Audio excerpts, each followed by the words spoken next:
Hey everybody, welcome back to my channel, Christian Mechanic. Got another neat little pickup for you today. So I was doing some trim around my house, and I was doing the quarter round trim, and I was upstairs. I keep having to go up and downstairs because it makes a pretty good mess, and I don't want to get it all in the house and have to clean. So I had seen a video on YouTube a while back with these miter trim cutters. RIDGID, other companies make them as well, and the guy recommended them. It was a guy that did flooring, so I figured I'd go ahead and get them, give them a try.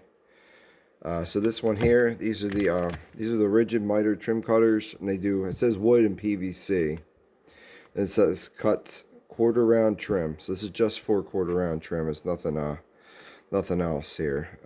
And you got a part number up here as well. It's FT6012. It says limited lifetime warranty, so I'm not too sure about what, maybe the blade. I mean, this is a wear item, so I know the blade could be a wear item, so maybe they don't cover the blade. They might just cover if, something in here breaks. It is made in China, and it was about $25 plus tax, so it's a little they're not super cheap, but they're cheaper than having to go out and buy a compound miter saw or whatever you want to do. Now to use this thing here, you got your different degrees on here. You got your your 0 and 22.5, and then 45 degrees, and it just clicks into the groove here. And it has an arrow on it here as well. All you gotta do is spin it.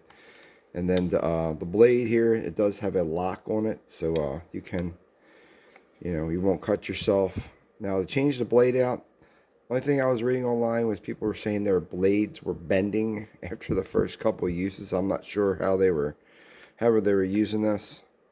I only did, I've done a small room upstairs in my house.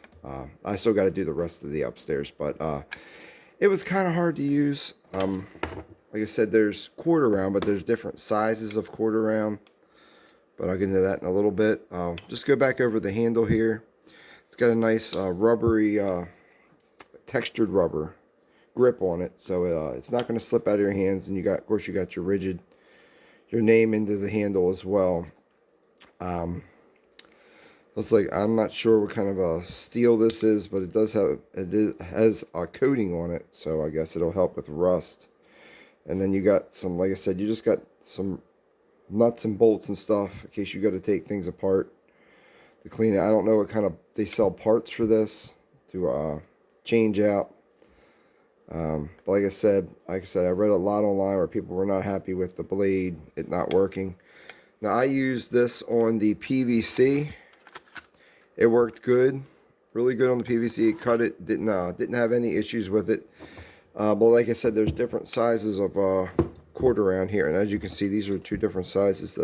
This is what I had in my bathroom, and this is what I put in there. It's a lot bigger. So when you're using the bigger stuff, it's kind of hard to get a good angle. And if you have a really small piece, you really can't. I wish they would have made this thing go all the way across. So if you're doing something, you just need to trim the end off of something, you'd be able to hit that. And there's really, like I said, I wish they would have brought this out a little bit more, because like I said, if you don't have this thing aligned just perfect, it's not going to cut. And also, this isn't wood, it's like a particle board type of material, it feels like. And when I was cutting it, it was kind of smushing the ends of it up a little bit.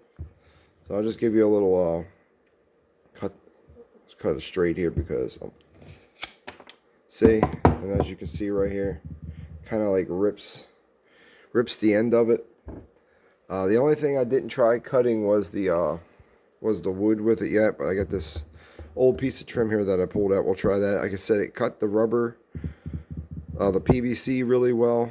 This is, like I said, this is pretty big quarter round. It kind of goes right up against the teeth here, so there's not a lot of wiggle room. This stuff here is it's a lot smaller. You can kind of finagle it around in there. however you want. But yeah, we'll try it with the wood. I was reading people who were saying the wood, you got to put down a lot of pressure to cut it. Yeah, that was if you're not used to using power tools or hand tools, I could see how that could be you know, a problem for your hand. But like I said, it cut it pretty good. We'll cut one more piece because that was right on the nail that I ripped out. So we'll cut it. We'll cut a 45 and try it this way and just hold it. So, and that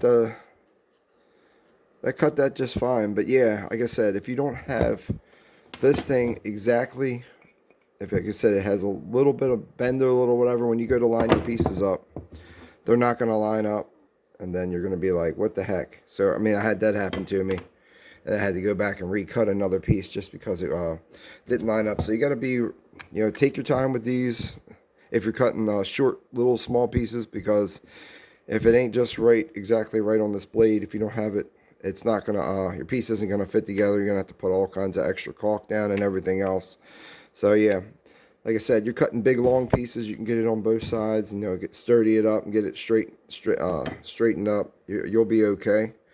But I definitely would recommend these if you're doing the PVC and stuff. It did save me a lot of time for running up and down the steps, going out to my compound miter saw. But yeah, guys, just thank you guys. God bless you guys, and just have a great day. Thank you.